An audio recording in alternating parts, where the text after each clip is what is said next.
سيئات أعمالنا من يهده الله فلا مضل له ومن يضلل فلا هادي له وأشهد أن لا إله إلا الله وحده لا شريك له وأشهد أن محمدا عبده ورسوله يا أيها الذين آمنوا اتقوا الله حق تقاته ولا تموتن إلا وأنتم مسلمون يا أيها الناس اتقوا ربكم الذي خلقكم من نفس واحدة وخلق منها زوجها وبث منهما رجالا كثيرا ونساء واتقوا الله الذي تساءلون به والأرحام إن الله كان عليكم رقيبا يا أيها الذين آمنوا اتقوا الله وقولوا قولا سديدا يصلح لكم أعمالكم ويغفر لكم ذنوبكم ومن يطع الله ورسوله فقد فاز فوزا عظيما أما بعد فإن خير الحديث كتاب الله وخير الهدي هدي محمد صلى الله عليه وسلم وشر الأمور محدثاتها وكل محدثة بدعة وكل بدعة ضلالة وكل ضلالة في النار أعوذ بالله السميع العليم من الشيطان الرجيم بسم الله الرحمن الرحيم يا أيها الذين آمنوا كتب عليكم الصيام كما كتب على الذين من قبلكم لعلكم تتقون۔ تمام تعریفیں اس اللہ وحدہ لا شریک کے لیے لائق و زیبا ہیں جو تمام کائنات کا خالق، مالک، مدبر ہے، جس نے مجھے اور آپ کو صرف اسی کی عبادت کے لیے پیدا کیا، اور لاکھوں کروڑوں درود و سلام ہو ہم سب کے آخری نبی جناب محمد الرسول اللہ صلی اللہ علیہ وسلم پر، کہ جنہوں نے اللہ تبارک و تعالیٰ کے پیغام کو، اللہ تبارک و تعالیٰ کے دین کو اپنی زندگی میں پوری قربانی دے کر ہم تک اس دین کو پہنچایا۔ حضرات، ہم سب جانتے ہیں کہ ماہ رمضان بہت قریب ہے۔ 3-4 دن میں انشاءاللہ ہم لوگ رمضان المبارک کی بامسرت اور پرلطف دنوں کے قریب پہنچ جائیں گے انشاءاللہ۔ رمضان سے پہلے ہم سب کو چاہیے کہ ہم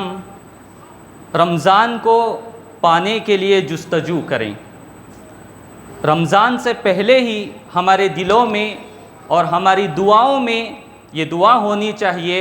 کہ اے اللہ مجھے رمضان تک صحیح سلامت پہنچا دے، مجھے رمضان میں عبادت کرنے کی توفیق عطا فرما۔ اے اللہ ہم سب کو رمضان المبارک میں غفلت سے بچا۔ سلف صالحین کے بارے میں آتا ہے کہ اہل علم لکھتے ہیں کہ سلف میں سے کئی ایک ایسے تھے جو رمضان سے 5-6 مہینے جب بھی ان کے ہاتھ اٹھتے دعا کے لیے تو وہ یہ دعا کرتے تھے، اے اللہ ہم سب کو رمضان تک سلامتی کے ساتھ پہنچا دے۔ جب رمضان کا مہینہ آتا تو وہ خوب عبادت کرتے، وہ خوب صدقہ و خیرات کرتے، وہ یہاں تک کہ دروس، حدیث کے جو دروس ہوتے ہیں اس کو تک چھوڑ دیتے اور صرف قرآن میں لگ جاتے، عبادت میں لگ جاتے۔ پھر جب رمضان کا مہینہ گزر جاتا تو بقیہ 5-6 مہینے اللہ تبارک و تعالیٰ سے یہ دعا کرتے کہ اے اللہ میں نے جو بھی رمضان میں تیری توفیق سے عبادت کی، یا اللہ تو اس کو قبول فرما لے۔ گویا کہ سلف صالحین کا رمضان انہیں رمضان سال بھر یاد رہتا تھا۔ 5-6 مہینے وہ رمضان سے پہلے رمضان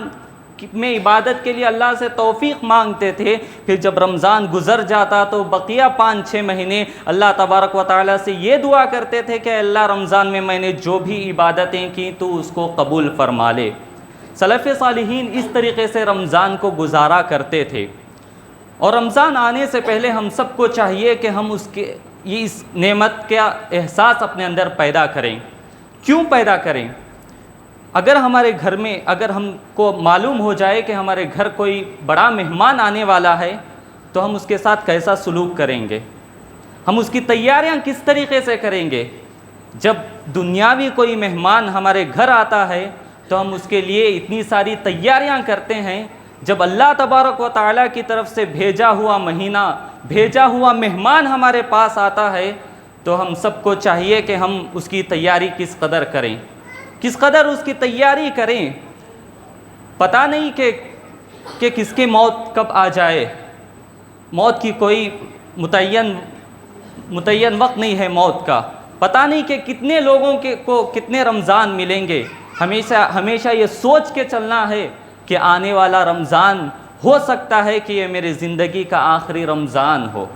اور رمضان کے لیے اللہ تبارک و تعالی رمضان المبارک میں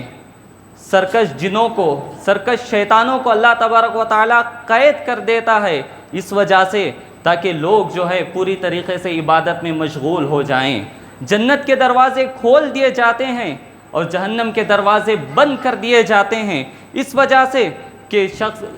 آدمی جو ہے اللہ تبارک و تعالیٰ کی عبادت کرے، رمضان المبارک کا اہتمام کرے، روزے رکھے، تراویح کا اہتمام کرے، صدقہ و خیرات دے، دوسروں کو افطار کرائے، دوسروں کو دینے دلانے کا اہتمام کرے، عبادت میں مشغول ہو۔ اگر ایسا کریں گے تو اللہ تبارک و تعالی ہم سب کو جنت میں داخل کرے گا۔ اللہ کے نبی صلی اللہ علیہ وسلم کہتے ہیں کہ شعبان کے مہینے میں کئی لوگوں کے نام ایسے تھے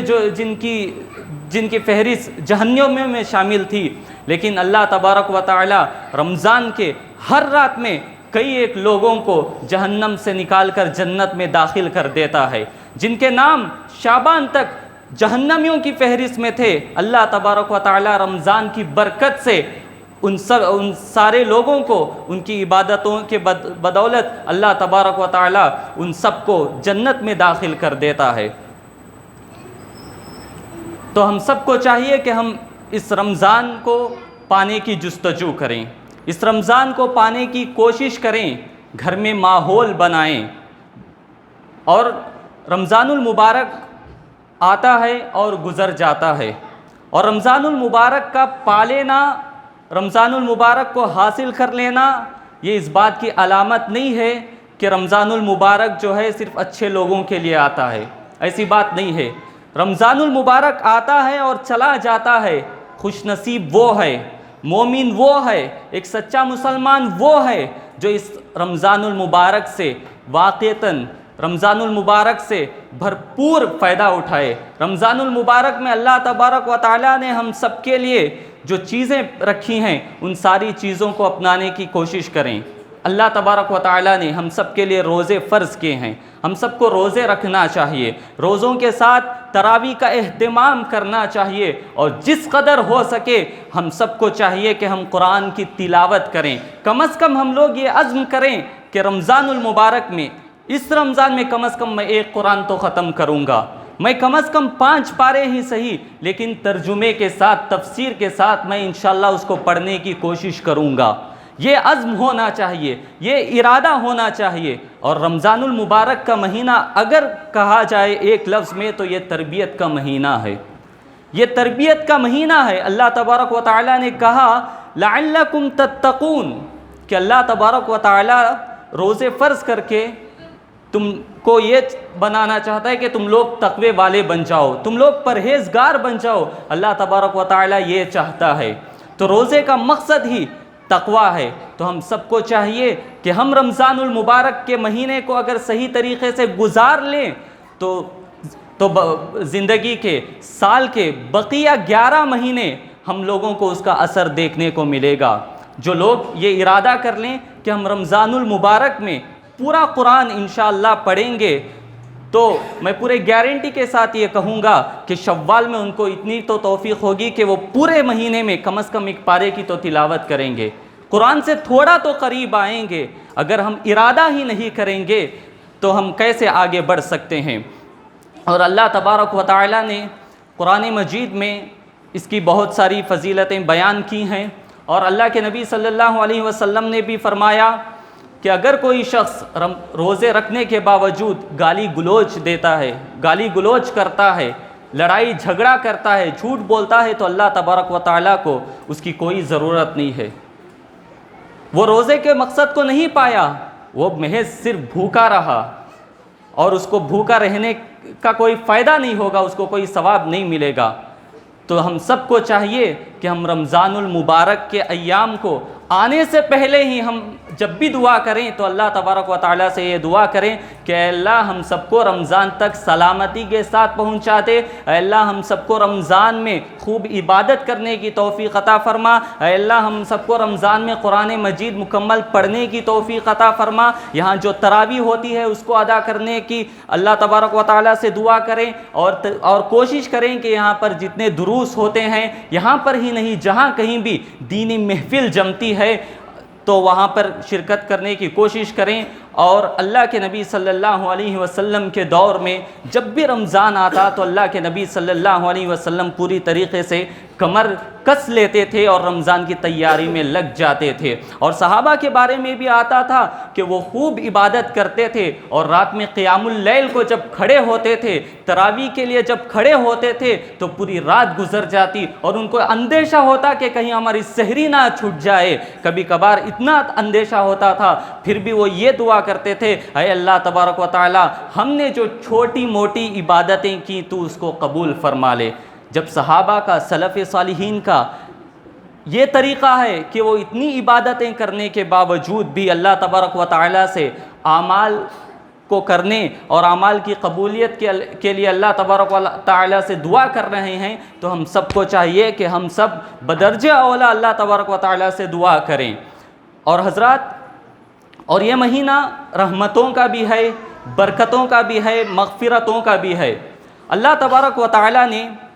اللہ کے نبی صلی اللہ علیہ وسلم ایک مرتبہ ممبر پر چڑھتے ہیں، ممبر کی پہلی سیڑھی پہ چڑھتے ہیں تو اللہ کے نبی صلی اللہ علیہ وسلم آمین کہتے ہیں، پھر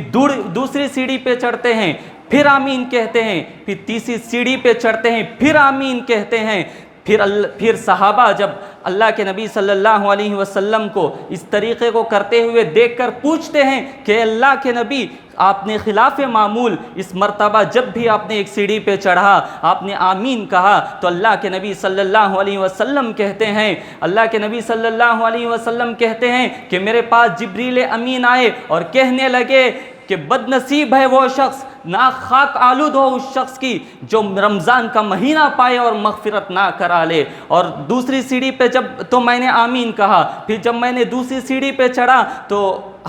تو جبرائیل علیہ السلام نے کہا کہ نہ خاک آلود ہو اس شخص کی جو اپنے ماں باپ میں سے کسی ایک کو پائے اور اس کی خدمت نہ کرے اور وہ جنت کا حقدار نہ ٹھہرے۔ پھر اللہ کے نبی صلی اللہ علیہ وسلم اس پر آمین کہتے ہیں۔ پھر اللہ کے نبی صلی اللہ علیہ وسلم جب تیسری سیڑھی پہ چڑھتے ہیں تو پھر اللہ کے نبی صلی اللہ علیہ وسلم آمین کہتے ہیں۔ پھر اللہ کے نبی صلی اللہ علیہ وسلم اس پر کہتے ہیں کہ جب جبرائیل علیہ السلام نے کہا کہ جو شخص اللہ کے نبی صلی اللہ علیہ وسلم کا، محمد صلی اللہ علیہ وسلم کا نام لینے کے باوجود درود نہ پڑھتا ہو، اللہ کے نبی صلی اللہ علیہ وسلم نے بدعا کی، جبرائیل علیہ السلام نے بدعا کی تو اللہ کے نبی صلی اللہ علیہ وسلم نے اس پر آمین کہا۔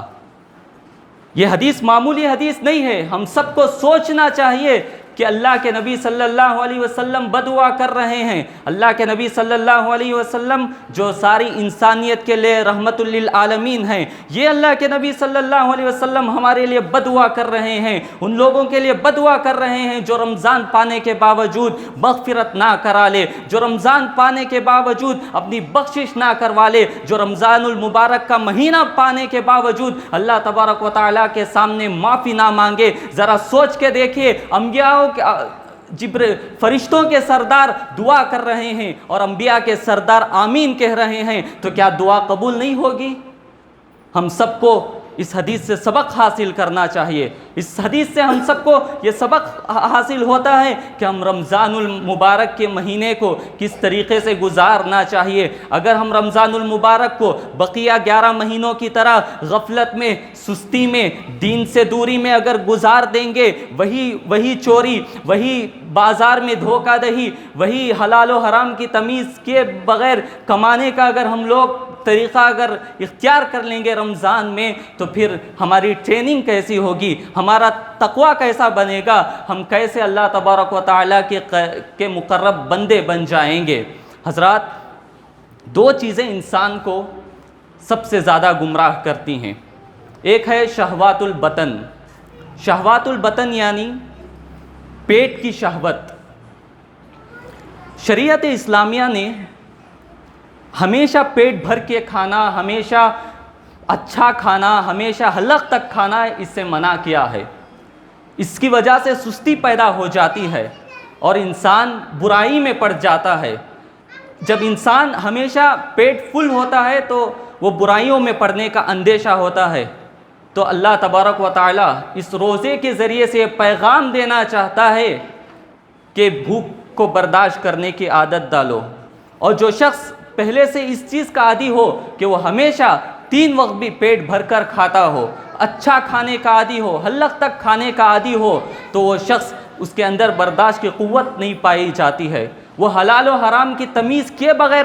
کھاتا ہے، وہ لوگوں کا حق مار کر کھانے کی کوشش کرتا ہے، اس کے پاس جائز اور ناجائز کا کوئی فرق نہیں رہ جاتا۔ تو اس چیز کو روزہ کچلتا ہے، اس چیز کو روزہ کچلتا ہے۔ اور اللہ تبارک و تعالیٰ نے رمضان المبارک میں جو روزے رکھے ہیں، اس روزے کے ذریعے سے جہاں ہماری روحانی تربیت ہوتی ہے، جہاں ہمیں روحانی طور پر فائدہ پہنچتا ہے، وہیں پر ہمیں جسمانی طور پر فائدہ بھی پہنچتا ہے۔ آپ سب کو معلوم ہونا چاہیے، جو بھی لوگ بیمار ہوتے ہیں آپ ڈاکٹر کے پاس رجوع کریں، وہ یہی کہے گا، اور عربی کا ایک مقولہ بھی ہے کہ زیادہ کھانا جو ہے انسان کی بیماری کی علامت ہے، اور پرہیزگاری اس کا سب سے بہترین علاج ہے۔ اب ڈاکٹروں سے جا کر پوچھئے کہ بیماریوں کی اکثر وجہ جو ہے وہ کھانا ہے، اور پیٹ کے اندر جو ہے گیہوں وغیرہ، میدا وغیرہ جو ہے جم جاتا ہے۔ تو اللہ تبارک و تعالیٰ نے روزے جو ہم پر فرض کیے ہیں، ہم 30 دن اگر روزے رکھیں گے تو اللہ تبارک و تعالیٰ ان ساری بیماریوں سے بھی ہمیں شفا نصیب کر دیتا ہے۔ اللہ تبارک و تعالیٰ ان بیماریوں سے ہم لوگوں کو نکال دیتا ہے۔ تو وہیں پر روحانی طور پر اللہ تبارک و تعالیٰ ہم سب کو جو ہے ہم سب کو جنت الفردوس میں اللہ تبارک و تعالیٰ ہم سب کو مقام عطا کرتا ہے۔ جیسا کہ میں نے کہا کہ اللہ کے نبی صلی اللہ علیہ وسلم نے فرمایا تھا کہ شعبان میں بہت سارے لوگوں کے نام جہنمیوں کی فہرست میں ہوتے ہیں۔ جیسے ہی رمضان المبارک شروع ہوتا ہے، اللہ تبارک و تعالی رمضان المبارک کی برکتوں سے ہر رات جہنمیوں میں پڑے ہوئے بہت سارے لوگوں کو جنت میں داخل کر دیتا ہے۔ تو ہم سب کو چاہیے کہ ہم لوگ اس چیز کی حفاظت کریں۔ میں نے کہا کہ انسان کو گمراہ کرنے والی 2 چیزیں ہیں، ایک ہے شہوات البطن، دوسری چیز ہے شہوات الفرج۔ اللہ کے نبی صلی اللہ علیہ وسلم سے پوچھا گیا کہ اللہ کے نبی، جہنم میں سب سے زیادہ داخل ہونے والے لوگ کون ہیں؟ تو اللہ کے نبی صلی اللہ علیہ وسلم نے فرمایا کہ سب سے زیادہ جہنم میں جانے والے لوگوں کے 2 سبب ہیں، ایک زبان کی وجہ سے لوگ جہنم میں جاتے ہیں، دوسرا شرمگاہ کی وجہ سے لوگ جہنم میں جاتے ہیں۔ اور یہ روزہ ان دونوں چیزوں کی حفاظت کرتا ہے، ان دونوں چیزوں کو روکتا ہے، انسان غلط کام کرنے سے بچ جاتا ہے۔ جو بھی شخص روزہ رکھتا ہے وہ باہر غلط نگاہ ڈالنے سے اپنے آپ کو بچا لیتا ہے۔ جو شخص 11 مہینوں میں گالی دیتا ہے، میوزک سنتا ہے، وہ کم از کم رمضان المبارک میں بچنے کی کوشش کرتا ہے، چاہے وہ کتنا بھی گیا گزرا ہو، اس کے دل میں رمضان المبارک کا کچھ تو احترام ہوتا ہے۔ اور اللہ تبارک و تعالیٰ نے اتنا اچھا ماحول اللہ تبارک و تعالیٰ رمضان المبارک میں پیدا کر دیتا ہے کہ ہم لوگ جو ہیں ایک تو اچھائیاں بھی کرتے ہیں، دوسرا اگر کوئی شخص برائیاں کرتا ہے، دوسرا کوئی شخص چوری کرتا ہے، کوئی گالی دیتا ہے، تو اس شخص سے ہم لوگ اس کو روکنے کی کوشش کرتے ہیں۔ یہ صرف رمضان میں نہیں ہونا چاہیے، ہم سب کو چاہیے کہ ہم رمضان المبارک کے علاوہ بھی بقیہ 11 مہینے جو ہیں اس طریقے سے گزارنے کی کوشش کریں، اور رمضان المبارک میں زیادہ سے زیادہ صدقات و خیرات کرنے کی کوشش کریں، کیونکہ اللہ کے نبی صلی اللہ علیہ وسلم نے کہا کہ اگر کوئی شخص اللہ کے راستے میں 1 روپیہ خرچ کرتا ہے تو اسے 70 سے 10 گنا سے لے کر 700 گنا تک ملتا ہے۔ اگر وہی شخص اگر رمضان المبارک میں اگر خرچ کرتا ہے تو اللہ تبارک و تعالی اس کو اور زیادہ اجر عطا کریں گے۔ اور ابن عمر رضی اللہ تعالیٰ عنہ کے تعلق سے آتا ہے کہ وہ لوگوں کے لیے افطاری کا انتظام کرتے تھے، وہ لوگوں پر خرچ کرتے تھے، یہاں تک کہ کبھی کبھار ان کے پاس جتنا ہوتا وہ لے کر چلے جاتے۔ جب مسکین کو دیکھتے، جب غریب کو دیکھتے تو اس کو ساتھ میں بلا کر افطار کر لیتے۔ افطار کرانے سے جتنا روزے دار کو ثواب ہے اتنا ہی ہمیں بھی ثواب ملے گا۔ اور ابن عمر رضی اللہ تعالی عنہ لوگوں کو افطار کراتے تھے، اور کبھی ایسا موقع آ جاتا کہ ان کے پاس کچھ کھانے کے لیے میسر نہ ہوتا، وہ پورا صدقہ دے دیا کرتے تھے، وہ پورا دوسروں کو افطار کرا دیتے تھے اور خود اپنے رشتہ داروں کے گھروں میں جا کر افطار کر لیا کرتے تھے۔ تو ہم سب کو بھی چاہیے کہ ہم سب جو ہیں رمضان المبارک میں خوب صدقہ و خیرات کرنے کی ہم سب کوشش کریں۔ رمضان المبارک کے اس ایام میں، رمضان المبارک کے ایام آنے سے پہلے ہم سب اللہ تبارک و تعالیٰ سے یہ بھی دعا کریں کہ اللہ تبارک و تعالیٰ ہم سب کو مسجدوں سے جوڑ دے،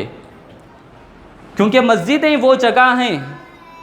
جس میں اللہ تبارک و تعالیٰ نے کہا کہ روئے زمین پر سب سے پاکیزہ جگہیں اگر کوئی ہیں تو وہ مساجد ہیں۔ مساجد میں جانے کے بعد ہمیں ایک ماحول ملتا ہے، مساجد میں جانے کے بعد ہمیں ایک اچھا ماحول دکھتا ہے، دوسرے لوگ تلاوت کرتے ہیں، دوسرے لوگ عبادت کرتے ہیں، ان لوگوں کو دیکھ کر چھوٹے بچے عبادت کرتے ہیں، چھوٹے بچے روزے رکھتے ہیں، نماز ادا کرتے ہیں، قرآن کی محفلیں ہوتی ہیں، وہ دروس میں بیٹھتے ہیں، یہ دیکھ کر ہمارے دل میں بھی ایک جذبہ پیدا ہوتا ہے۔ اگر ہم باہر رہیں، ہم کھانے میں مشغول ہو جائیں، کھانے کے لیے اور بقیہ 11 مہینے ہیں، رمضان المبارک کے مہینے کو ہم صرف عبادت کے لیے خاص کر لیں، اور جہاں تک ہو سکے تجارت میں ہم لوگ یہ کوشش کریں کہ رمضان المبارک کے مہینے میں ہمارے سے کوئی بھی ایک بھی فرض نماز نہ چھوٹنے پائے۔ اگر ہماری نماز ہماری تجارت کی وجہ سے چھوٹ رہی ہے تو یہ شریعت میں اس سے ناجائز قرار دیا گیا ہے، گرچہ کہ حلال بزنس ہے، لیکن وہ تجارت ہمیں نماز سے روک رہی ہے، ہمیں تراویح سے روک رہی ہے، ہمیں دین کے کاموں سے روک رہی ہے، تو یہ تجارت اصل میں تجارت نہیں ہے۔ تو ہم سب کو چاہیے کہ ہم رمضان المبارک میں خوب اہتمام کریں، عبادت کرنے کی کوشش کریں، اور اللہ تبارک و تعالیٰ نے رمضان المبارک کے اندر ایک ایسی بھی رات رکھی ہے جو 1000 مہینوں سے زیادہ افضل ہے۔ اللہ تبارک و تعالیٰ نے اس کا نام ہی قدر رکھا ہے، انا انزلناہ فی لیلۃ القدر، یعنی اللہ تبارک و تعالیٰ نے اس رات کو اتنی بابرکت بنایا ہے کہ اگر کوئی شخص اس رات کو پالے اور رمضان المبارک میں خوب اہتمام کرے، دعائیں کریں، اپنی زندگی کی بخشش کروا لے، اپنی مغفرت کروا لے، اپنی آنے والی زندگی میں گناہوں سے بچنے کا عزم کر لیں اور اللہ تبارک و تعالیٰ سے سچی توبہ کر لیں، اور زندگی میں کبھی گناہ نہ کرنے کی اللہ تبارک و تعالیٰ سے توفیق مانگ لیں، تو یہ اور جو بھی عبادتیں کرتے ہیں تو اس عبادت کو اللہ تبارک و تعالیٰ 1000 مہینے کہ اتنا ثواب عطا کرتا ہے۔ اور اللہ تبارک و تعالیٰ نے اس چیز کو ہم سب سے پوشیدہ رکھا ہے کہ رمضان المبارک کے طاق راتوں میں سے کوئی ایک رات ہوگی، تو ہم سب کو چاہیے کہ ہم اس رات کو پانے کی کوشش کریں، اور اللہ تبارک و تعالیٰ سے آج ہی سے جتنی بھی نمازیں ہم پڑھیں گے سب میں اللہ تبارک و تعالیٰ سے یہ دعا کریں کہ اللہ تبارک و تعالیٰ ہم سب کو لیلۃ القدر عطا کرے اور لیلۃ القدر میں صحیح عبادت کرنے کی توفیق عطا فرمائے۔ اللہ تبارک و تعالیٰ سے ہم سب کی یہ دعا ہونی چاہیے۔ کیوں؟ اللہ تبارک و تعالیٰ نے 5 طاقتیں رکھی ہیں، اس میں سے ایک ہے اگر آپ کو کوئی شخص بہت بڑا خزانے کے بارے میں بتلا دے اور اگر آپ کو 5 اس کی کیلیاں 5 چابیاں آپ کو دے دے، تو آپ کیا صرف ایک چابی آپ اس پر ٹرائی کر کے چھوڑ دیں گے؟ بلکہ 5 ٹرائی کریں گے۔ کیوں؟ آپ کو پتہ ہے کہ سامنے اتنا بڑا خزانہ ہے۔ تو ہم سب کو چاہیے کہ 5 راتوں میں بھی ہم خوب عبادت کریں اور یہ سوچ کر عبادت کریں کہ ہو سکتا ہے یہی لیلۃ القدر ہو، یہی میری زندگی کا آخری لیلۃ القدر ہو، یہی میری زندگی کا آخری رمضان ہو۔ موت کے بارے میں نہ آپ کہہ سکتے ہیں نہ میں کہہ سکتا ہوں، کیا بوڑھے کیا بچے، کسی کی اللہ تبارک و تعالیٰ نے جو موت کا جو سسٹم بنا کے رکھا ہے، اس میں موت نہ کسی کو یہ نہیں دیکھتی کہ یہ کتنا بوڑھا ہے، یہ کتنا بچہ ہے، یہ کتنا نوجوان ہے، یہ کبھی موت نہیں دیکھتی۔ تو ہم سب کو چاہیے کہ سلف صالحین جس طریقے سے رمضان کو گزارنے کی کوشش کرتے تھے، وہ یہ کوشش کرتے تھے کہ یہ رمضان یہ میرا آخری رمضان ہے۔ جب آپ کو پتہ چلے کہ میری زندگی کا آخری رمضان ہو تو کیا کوئی غفلت کر سکتا ہے؟ کیا کوئی سستی کر سکتا ہے؟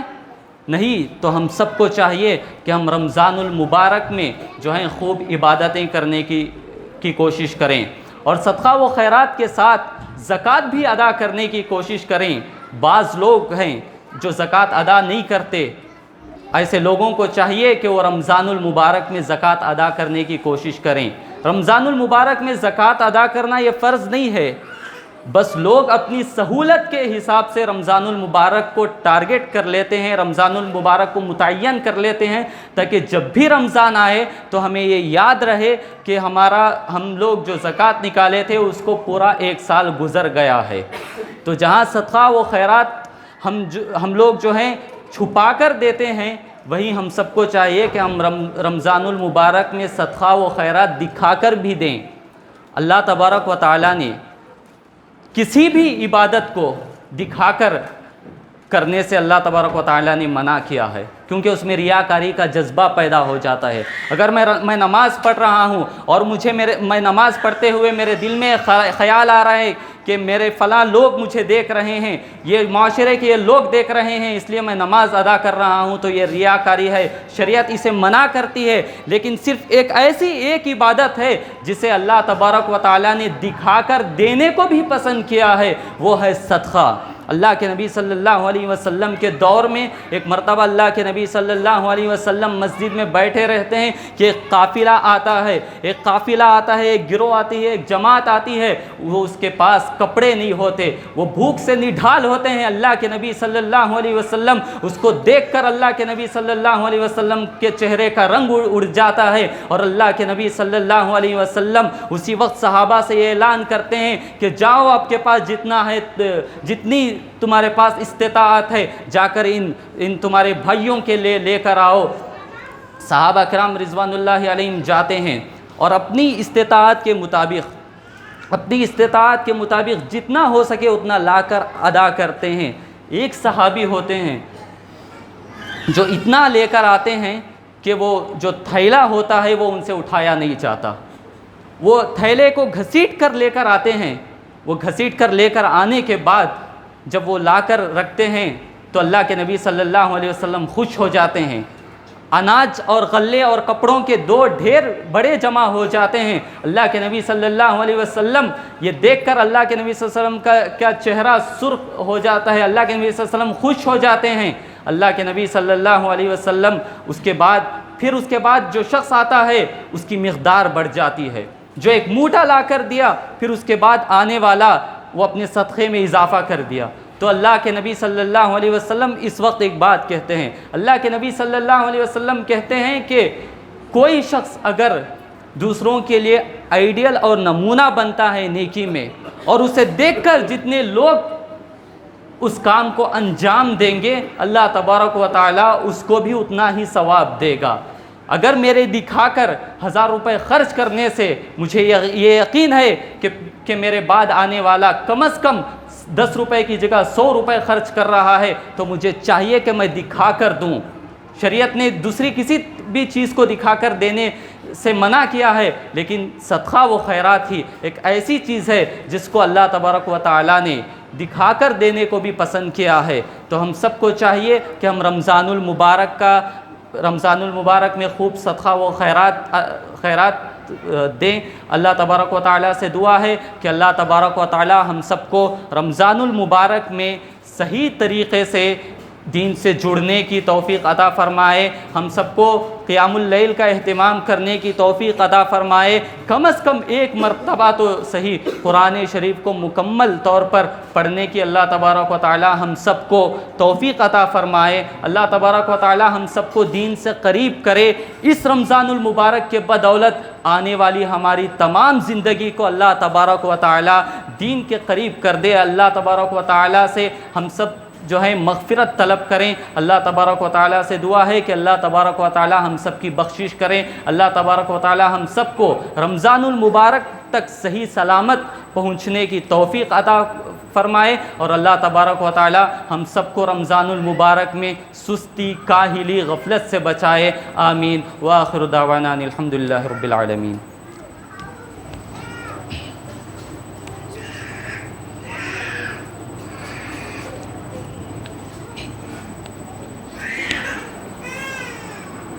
إن الحمد لله نحمده ونستعينه ونستغفره ونعوذ بالله من شرور أنفسنا ومن سيئات أعمالنا، من يهده الله فلا مضل له ومن يضلل فلا هادي له، وأشهد أن لا إله إلا الله وحده لا شريك له، وأشهد أن محمدا عبده ورسوله، أما بعد فإن خير الحديث كتاب الله، وخير الهدي هدي محمد صلى الله عليه وسلم، وشر الأمور محدثاتها، وكل محدثة بدعة، وكل بدعة ضلالة، وكل ضلالة في النار۔ ربنا آتنا في الدنيا حسنة وفي الآخرة حسنة وقنا عذاب النار۔ اللهم أعز الإسلام والمسلمين وأذل الشرك والمشركين، اللهم أجرنا من النار، اللهم أجرنا من النار، اللهم أجرنا من النار۔ بارك الله لنا ولكم في القرآن المجيد، ونفعنا وإياكم من الآيات والذكر الحكيم، إنه تعالى جواد كريم ملك بر رؤوف رحيم ورب حليم۔